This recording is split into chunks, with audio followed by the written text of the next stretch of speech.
শুধুমাত্র পার্বত্য চট্টগ্রামে জন্মগ্রহণ করেছি বলে তারা নির্যাতন করতেছে। কলমপুদি গণহত্যা নয়, আমরা লোগাং গণহত্যা দেখেছি, আমরা লঙ্গুদি গণহত্যা দেখেছি। এই প্রত্যেকটি গণহত্যায় কিন্তু এই সেনাবাহিনী জড়িত। শুরু থেকে দেখেছি যে সেনাবাহিনীরা আমাদেরকে উপর নির্যাতন নিপীড়ন চালাচ্ছে। সেনাবাহিনীদের সেখানে নিয়োজিত রাখা হয়েছে মূলত আমাদেরকে দমন পীড়নের জন্য। সেজন্য আমরা পাহাড় থেকে সেনা শাসনের প্রত্যাহার করছি। যে পার্বত্য চট্টগ্রামে শুরু থেকে যেভাবে সেনাবাহিনীরা আমাদের উপর দমন পীড়ন নির্যাতন চালাচ্ছে, আমরা বক্তব্যে বলেছি যে সেনা শাসন ওখানে থাকুক, আমাদের সমস্যা না, কিন্তু সেখানে সেনা শাসনের নামে সেখানে সন্ত্রাসী দরার নামে যেভাবে নিরীহ পাহাড়িদের উপর অত্যাচার চালাচ্ছে, আসলে এটা আমরা পার্বত্যবাসীরা আমাদের জন্য কাম্য না। এটা আমরা দেখেছি সেনা পার্বত্য চট্টগ্রামের এই যে সেনাবাহিনীরা আমাদের এই যে বান্দরবানে যদি দেখেন, সেখানে আমাদের জাতিসত্তাদের কিংবা সেখানকার যে বসতি রয়েছে, যারা মারমা বলেন কিংবা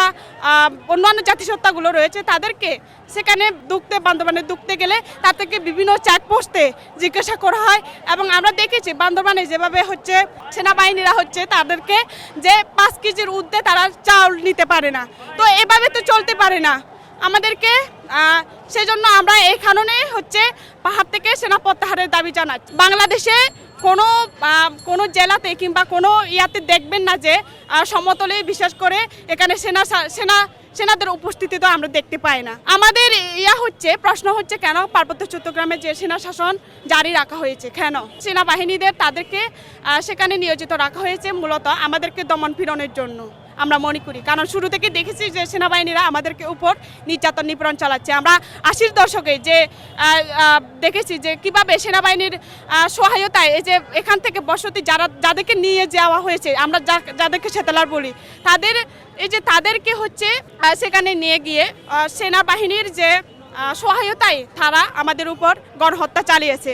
আমরা জানি কলমপুদি গণহত্যা, এবং এই শুধু কলমপুদি গণহত্যা নয়, আমরা লোগাং গণহত্যা দেখেছি, আমরা লঙ্গুদি গণহত্যা দেখেছি। এই প্রত্যেকটি গণহত্যায় কিন্তু এই সেনাবাহিনী জড়িত। সেজন্য আমরা পাহাড় থেকে সেনা শাসনের প্রত্যাহার করছি। শুধুমাত্র পার্বত্য চট্টগ্রামে জন্মগ্রহণ করেছি বলে তারা নির্যাতন করতেছে।